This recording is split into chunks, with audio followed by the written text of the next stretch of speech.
개미가 하루에 8시간을 일해서 근로소득을 얻을 때 자본가는 돈을 24시간 내내 일하게 합니다. 개미가 낮은 은행 예금을 불평할 때 자본가는 은행 주식을 사서 높은 배당을 받습니다.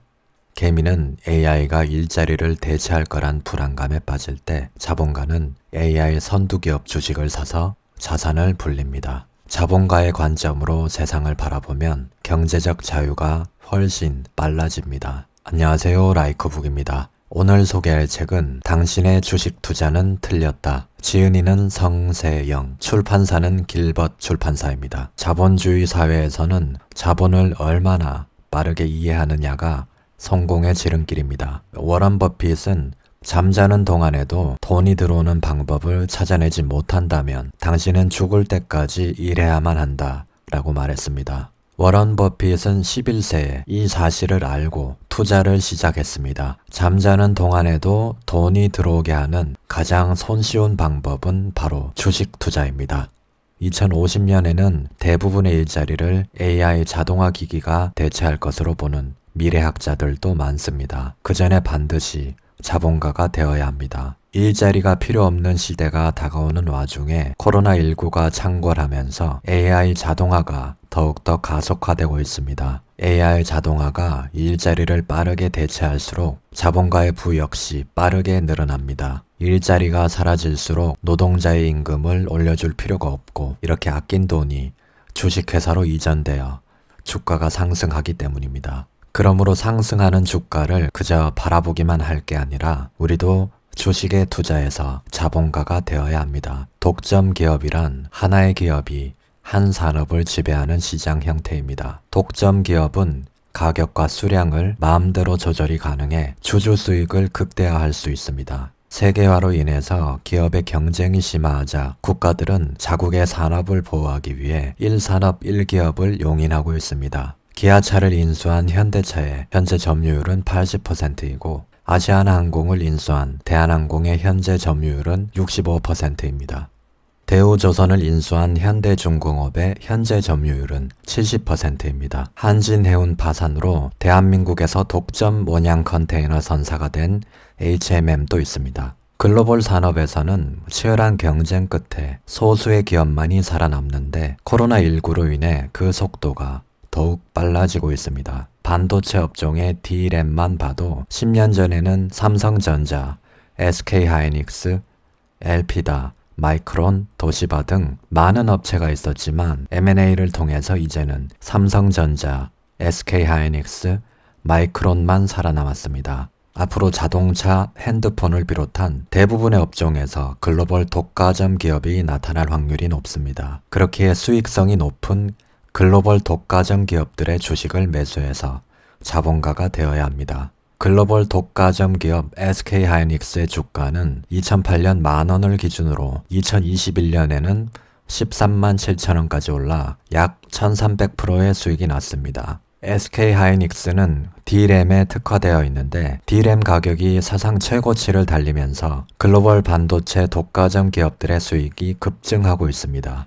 HMM은 한진해운이 파산하면서 대한민국 독점 원양 컨테이너 선사가 되었습니다. 2020년 영업이익이 9,800억 원을 기록하며 최대 실적을 달성했고 2020년부터 운임 비용이 급등하면서 주가가 2,000원에서 2만원으로 900% 넘게 상승했습니다. 글로벌 독과점 기업과 국내 독과점 기업의 이익은 올라가게 되어 있고 그로 인해 주가도 따라서 오르게 되어 있습니다. 바로 이런 측면 때문에 우리는 글로벌 독과점 기업에 투자하는 자본가가 되어야 합니다. 임금은 오르지 않는데 물가는 오르니 중산층과 저소득층은 무너져 내립니다. 반대로 자본가들은 물가가 오르니 제품 가격이 오르고 기업의 실적이 오르니 주가가 올라서 수익이 늘어납니다. 이렇듯 주식을 보유한 자본가와 중산층의 빈부격차가 점점 커지고 있으므로 중산층과 저소득층도 주식 투자를 통해 자본가가 되어야 합니다. 선택의 시간입니다. 개미는 근로자가 되어 임금에 의존하겠습니까? 아니면 자본가가 되어서 자본의 힘으로 생존하시겠습니까? 서울대 유기훈 교수 연구팀에 따르면 미래 도시에서는 플랫폼 소유주, 플랫폼 스타, 인공지능, 프레카리아트의 4개 계급으로 살아가게 된다고 합니다. 플랫폼 소유주는 현재의 다국적 기업의 소유주, 플랫폼 스타는 정치 엘리트, 예체능 스타, 창의적 전문가들입니다. 다음으로는 법인격을 지닌 인공지능 계급이고, 프레카리아트는 임시계약직 프리랜서 형태로 단순 노동에 종사하면서 저임금으로 근근히 살아가는 일반 시민 계층입니다. 현재는 프레카리아트의 수가 적지만은 시간이 지날수록 대부분의 시민들이 이 계급으로 진입할 것입니다. 확률로 치자면 99.99% 이상입니다. 시민들의 노동은 갈수록 그 값어치가 낮아져 경제적으로 커다란 빈곤에 처하게 됩니다. 따라서 시민들도 빈곤에서 벗어나 플랫폼 소유주가 되기 위해서는 주식 투자로 자본가가 되어야 합니다. 앞으로는 AI 자동화 기기를 만드는 회사와 AI 자동화 기기를 못 만드는 회사로 나누어집니다. AI 자동화 기기를 만들기 위해서는 인재가 중요합니다. 전 세계에서 머리가 좋거나 공부를 잘한다고 하면 대부분은 미국으로 유학을 갑니다. 미국으로 유학 가서 대학을 졸업하고 AI 자동화 회사에 취업을 하면 바로 취업 비자와 영주권이 나옵니다. 미국이 인재를 유치하는 방법입니다.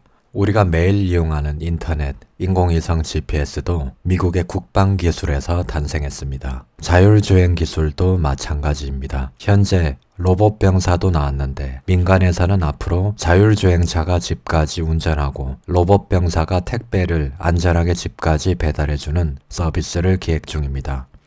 AI 민간 투자 규모에서도 미국이 압도적입니다. 세계 1위 애플의 시가총액은 2,900조 원 이상으로 우리나라의 전체 종목의 시가총액을 넘어섭니다. 이런 기업이 한 개만 있는 것이 아니라 마이크로소프트, 구글, 아마존, 페이스북, 테슬라 등 우리가 아는 빅테크 기업만 해도 너무나 많습니다. 미국의 대학과 민간 업체는 AI 관련 논문도 전 세계에서 가장 많이 씁니다. 그러니 세계 AI 분야에서 가장 영향력 있는 학자 출신국에서도 미국이 가장 앞설 수밖에 없고, 앞으로 새로운 AI 자동화 기술이 나온다면 결국 미국에서 나올 확률이 높습니다. 그렇다면 미국 주식 중에서 어떤 주식에 투자해야 할까요? 플랫폼, 클라우드, 모빌리티에 투자해야 합니다. 애플의 앱스토어와 애플 뮤직, 아마존의 전자상거래, 구글의 플레이스토어와 광고,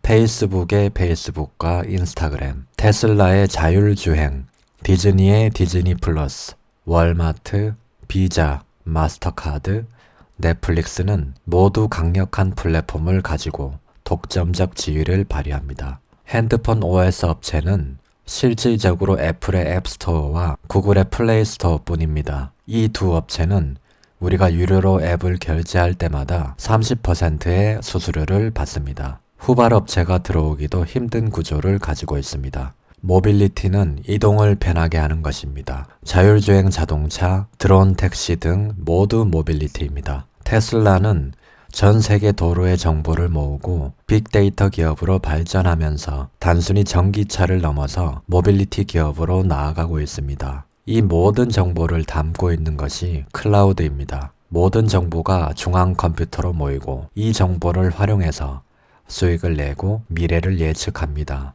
우리 핸드폰의 개인정보도, 사진도, 배달시켜 먹는 배달앱의 자료도 모두 다 클라우드로 들어갑니다. 클라우드는 이러한 정보들을 분석해서 내가 어디에 가는지, 무엇을 시킬지 알고 있습니다.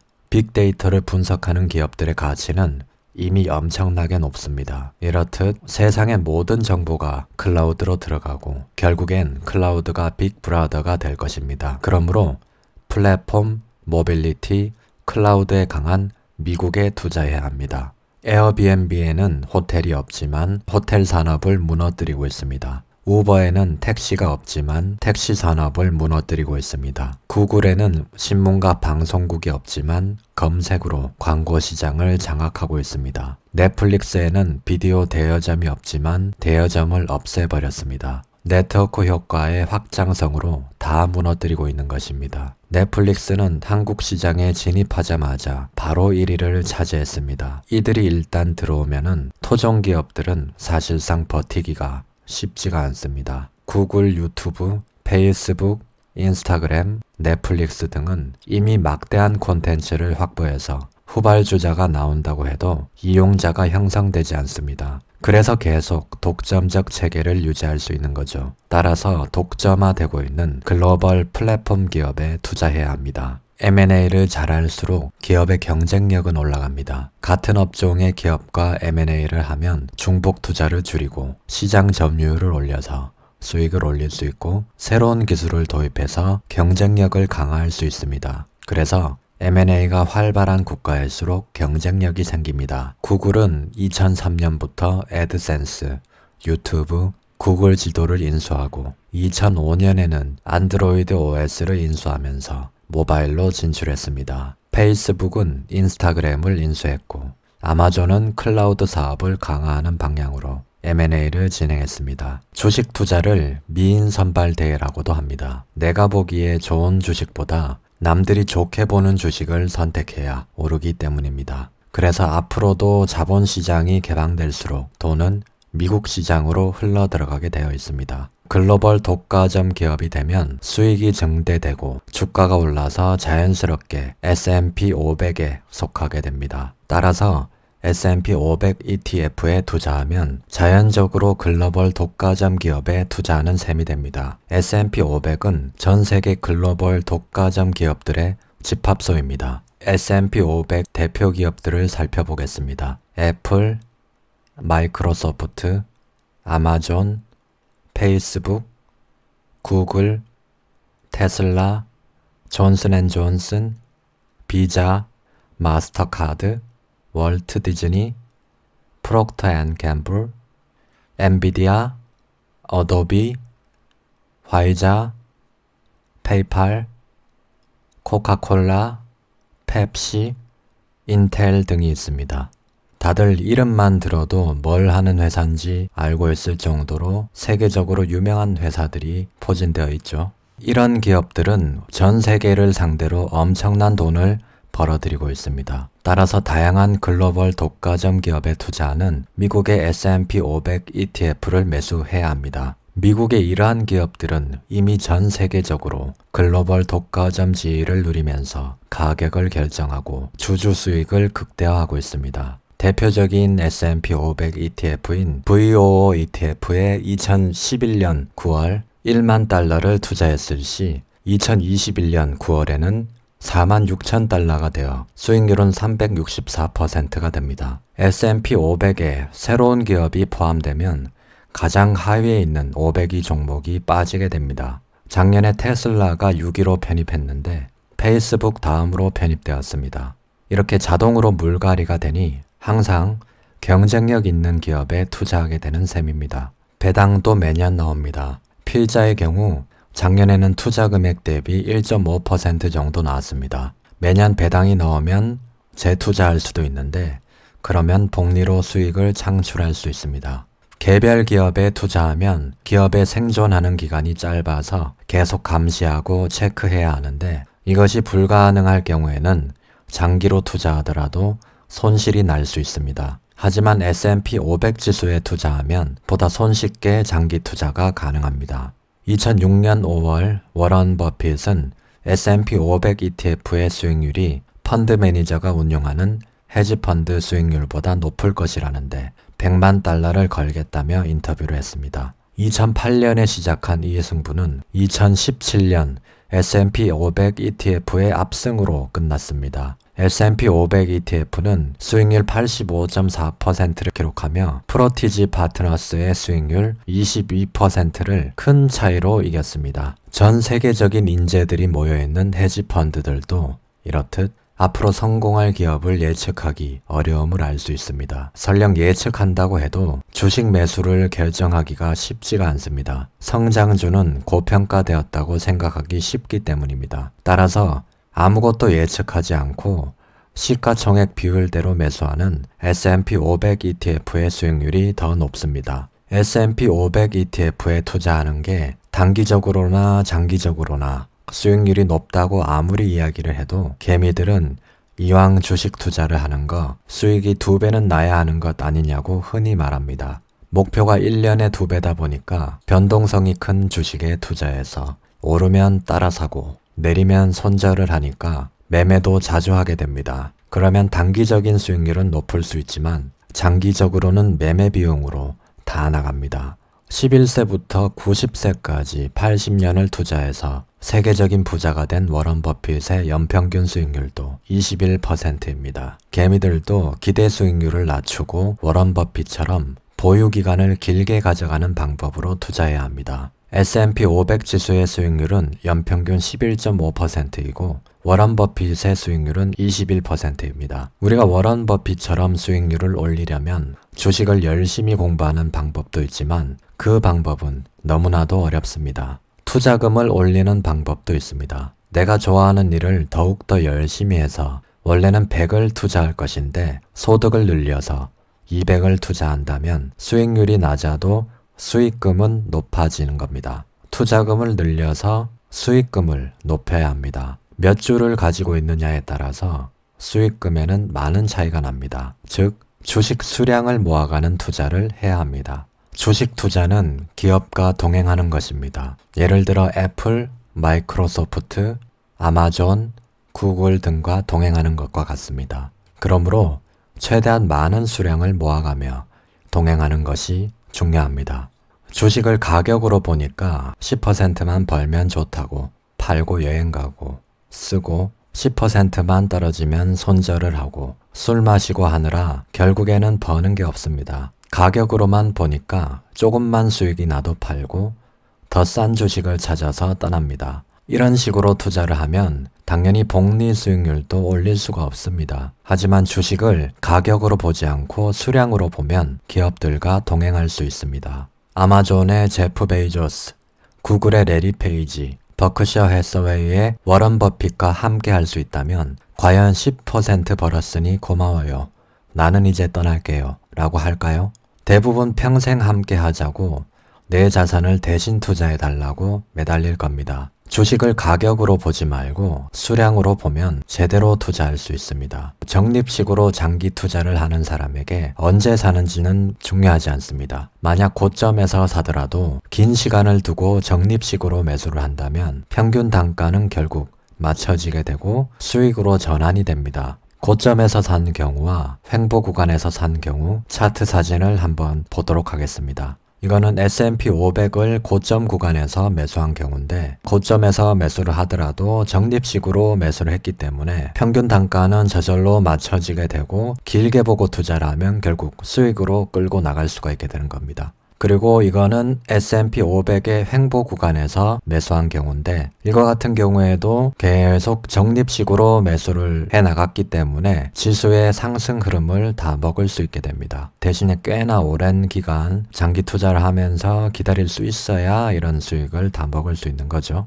전 세계 부자 1%가 전체 부의 44%를 보유하고 있습니다. 부자 순위를 보면 모두 주식을 보유한 자본가들입니다. 우리는 워런 버핏의 방식으로 투자해야 합니다. 빌 게이츠는 주가가 10% 올랐다고 팔지 않습니다. 대부분이 최대한 장기로 보유하면서 복리로 수익률을 올리고 있습니다. 우리도 이들처럼 투자해야 합니다. 한번 매수를 하면 팔지 말아야 합니다. 이들은 그 덕에 부자가 된 것입니다. 세계적인 주식을 보유해서 팔지 않는 것이야말로 세계 최고의 부자들과 동일한 주식 투자의 방식입니다. 우리는 합리적으로 행동해야 합니다. 맞지도 않는 주가를 예측하는 것보다는 그 시간에 더 노력해서 돈을 벌어서 주식 수량을 늘리는 것이 어떨까요? 차라리 그 시간에 회사 일을 더 열심히 해서 받은 성과급으로 주식 수량을 더 늘리는 게 현명합니다. 그렇게 되면 회사에서도 인정받는 전문가가 되고 주식 투자도 잘하게 되고 이게 바로 일석이조입니다.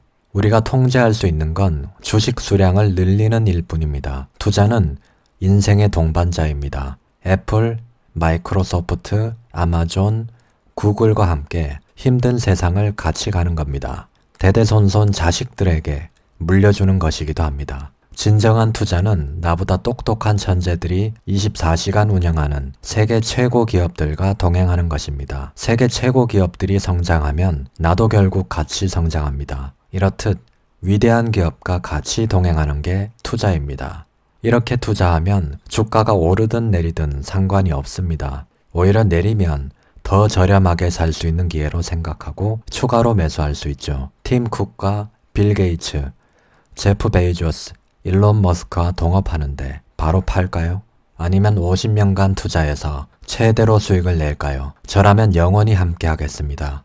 오늘 한 주 사고 내일 한 주 사고 이런 식으로 점점 주식 수량을 늘려서 부자가 되어야 합니다. 어제보다 오늘 주식 수량이 많아지면 어제보다 오늘 더 부자가 된 것입니다. 벤처기업이 컴퓨터, 핸드폰 등을 개발했는데 사업을 확장하고 싶다면 투자금을 얻으러 어디로 가야 할까요? 은행으로 가면 담보물건의 50% 정도만 대출이 가능합니다. 그런데 주식시장으로 와서 똑같은 제품 100개를 만들고 싶으니 투자해달라고 하면 투자자들이 나섭니다. 100개를 만들어서 30개는 벤처기업이 가져가고 나머지 70개는 투자자들에게 나눠주죠. 그래도 벤처기업은 기존의 1개가 아닌 30개를 개발할 수 있어서 30배의 수익률을 올릴 수 있고 투자자들도 은행 이자보다 더 높은 수익률을 달성할 수 있습니다. 이런 식으로 새로운 기업들이 계속 주식시장에 들어와서 주식시장은 결국 우상향합니다. 기업들은 서로 경쟁하는 것이 손해라는 것을 알고 큰 기업이 작은 기업을 M&A를 합니다. 결국 3개, 4개 기업이 1개 기업이 되고 독점화가 됩니다. 글로벌 독과점 기업은 경쟁하지 않습니다. 동네 PC방만 경쟁하죠. 결국 독과점 기업들은 상품의 가격을 결정할 수 있고 가격은 매년 오르고 기업들의 수익도 따라서 증가합니다. 기업들의 수익은 매년 증가하니 주가도 당연히 오릅니다. 이것이 주식시장에 투자하는 이유입니다.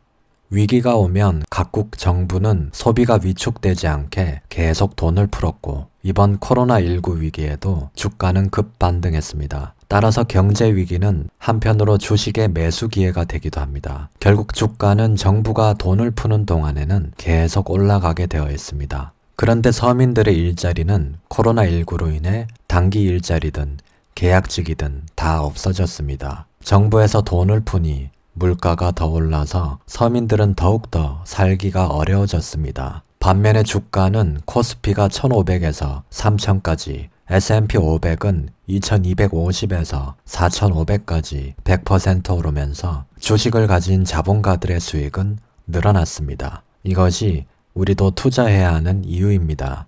대부분의 투자자들이 장기적으로 S&P 500 지수 수익률을 이기지 못합니다.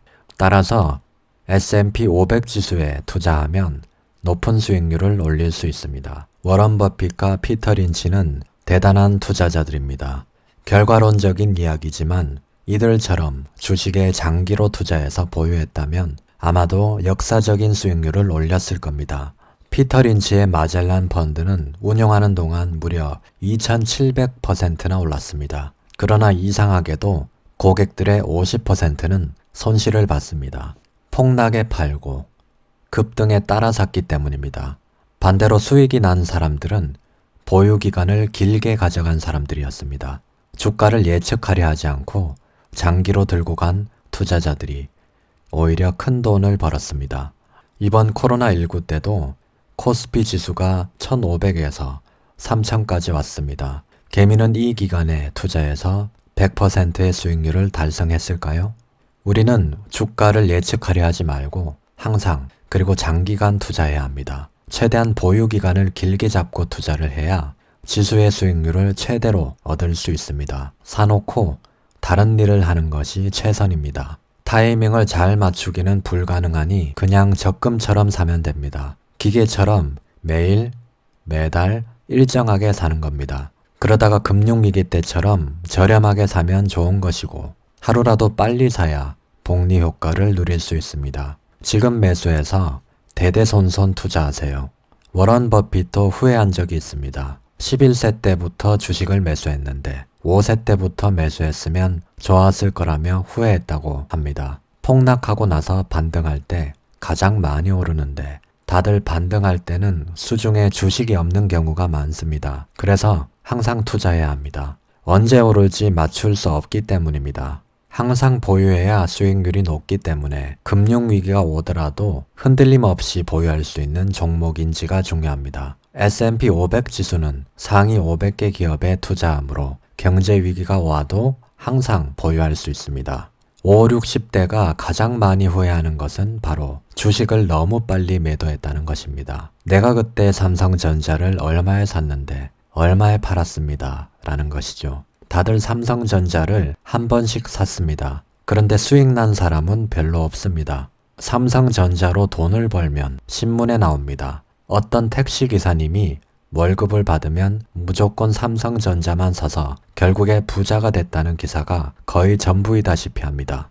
워런 버핏은 11세에 이 원리를 알았고 그래서 세계 최고의 주식 투자 부자가 됐죠. 필자도 40세지만 20세 때부터 20년간 투자해서 이제야 알았습니다. 가장 수익이 좋았던 건 세액 공제를 받으려고 연금펀드에 가입한 S&P 500 ETF였습니다. 아무리 좋은 정보로 투자를 해도 장기간 투자한 S&P 500 ETF를 이길 수가 없었습니다. 그렇다면 우리나라의 종합지수에 투자하면 어떨까요? 우리나라 종합지수에 투자했더라도 50% 이상의 수익은 났을 겁니다. 결국 수익률은 보유기간에서 나온다는 사실을 개인 투자자들도 빨리 알아차리기 바랍니다.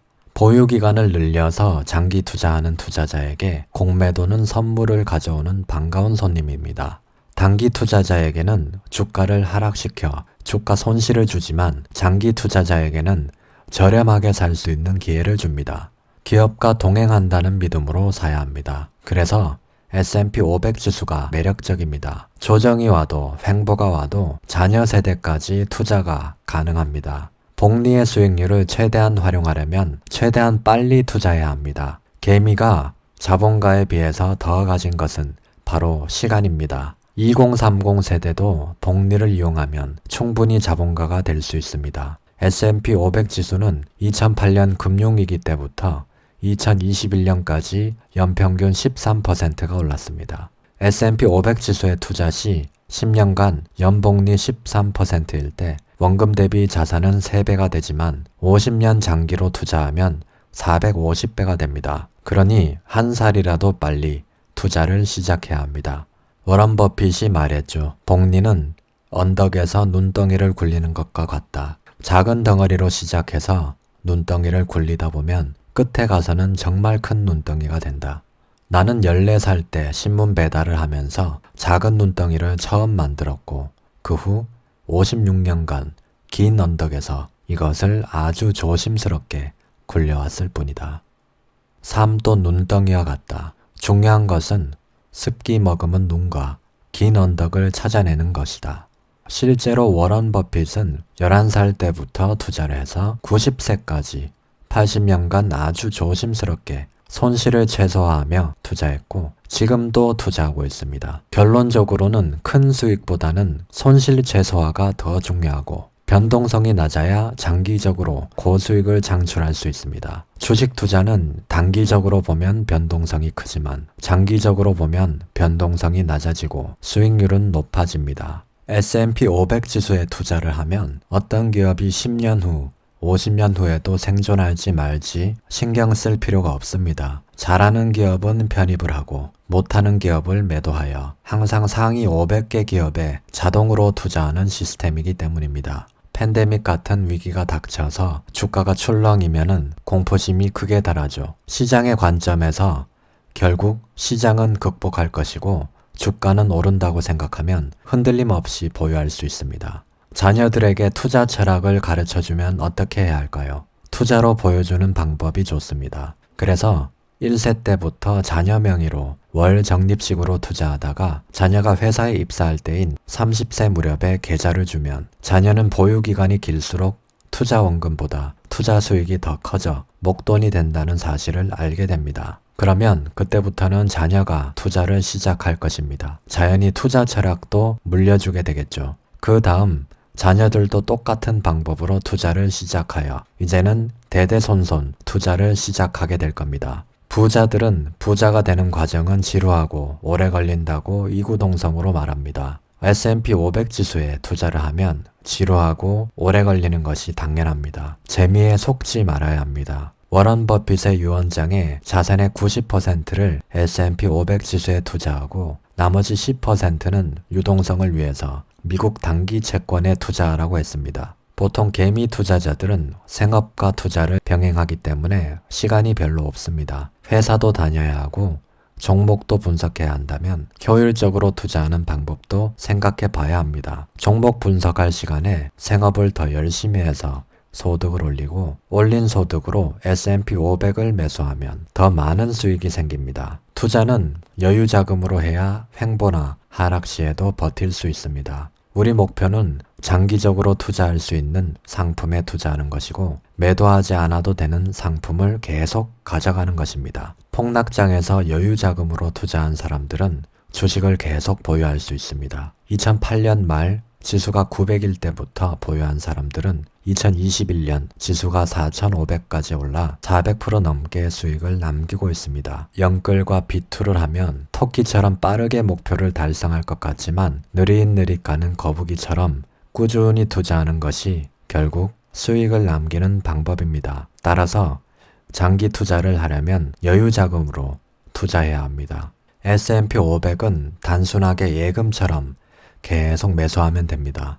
더 많은 수익을 내려고 예측하고 매매를 하는 것이 아니라 보유 기간을 늘려가는 것입니다. 지난 40년간 S&P 500 지수는 연평균 11.5%의 수익이 났으므로 월 63만 원을 투자한다면 은퇴자금 10억 원을 만들 수 있습니다. 이렇듯 보유 기간만 길면 수익률이 낮아도 목돈이 됩니다. 미래를 예측하지 말고 글로벌 독과점 기업이 탄생하는 시스템에 투자해야 합니다. 시간이 지나면 결국 성장합니다. 그래서 개미들은 수익을 내려면 다양한 글로벌 독과점 기업이 있는 S&P 500 지수에 투자해야 합니다. 해외 주식의 단점은 세금에 있는데 해외 주식을 매도하면 수익에서 250만 원을 제외하고 세금을 22% 내야 하지만 수익이 난 상태에서 증여를 하면 증여받는 사람은 수익이 없어서 세금도 안 냅니다. 미성년 자녀는 2천만 원, 성년 자녀는 5천만 원, 배우자는 6억 원까지 10년마다 증여가 가능합니다. 자녀들 명의로 해외 주식 계좌를 만들어서 10년마다 증여하세요. 생활비가 필요하면 배우자에게 증여해서 매도하여 활용을 한다면 세금 없이 강제적으로 장기 투자를 하게 됩니다. 저자님께서 얘기하신 방법은 개미 투자자들이 현실적으로 돈을 벌 수 있는 방법입니다. 개미 투자자들은 주식을 전문적으로 공부하기 힘들고 전문적으로 했다고 하더라도 쉽지 않은 것이 주식 투자이기 때문에 S&P 500 지수에 적립식으로 꾸준하게 모아가면서 장기 투자를 한다면 손해를 볼 확률이 상당히 낮아지고 안정적으로 수익을 올릴 수 있는 방법이 됩니다. 적어도 머리털이 빠질 일은 없어지게 될 겁니다. 대신에 세금 문제도 있고 하니까 그냥 묵묵하게 사모아가는 장기 투자 방식으로 나가야 효과를 볼 수 있습니다. 그렇다고 세금 문제 때문에 미혼이신 분들이 S&P 500에 투자하기 위해서 결혼할 수는 없지 않습니까? 본업을 하면서 꾸준하게 적립식으로 투자를 하실 생각이 있으시다면 저자님 말씀대로 S&P 500 지수에 투자하는 것도 현실적으로 좋은 방법이라고 생각합니다. 이 영상이 도움이 되셨다면 구독과 좋아요 눌러주시면 대단히 감사하겠습니다. 여러분의 작은 행동이 저에게는 아주 큰 힘이 됩니다. 다음에 더 좋은 영상으로 찾아뵙도록 하겠습니다. 라이크북이었습니다. 감사합니다.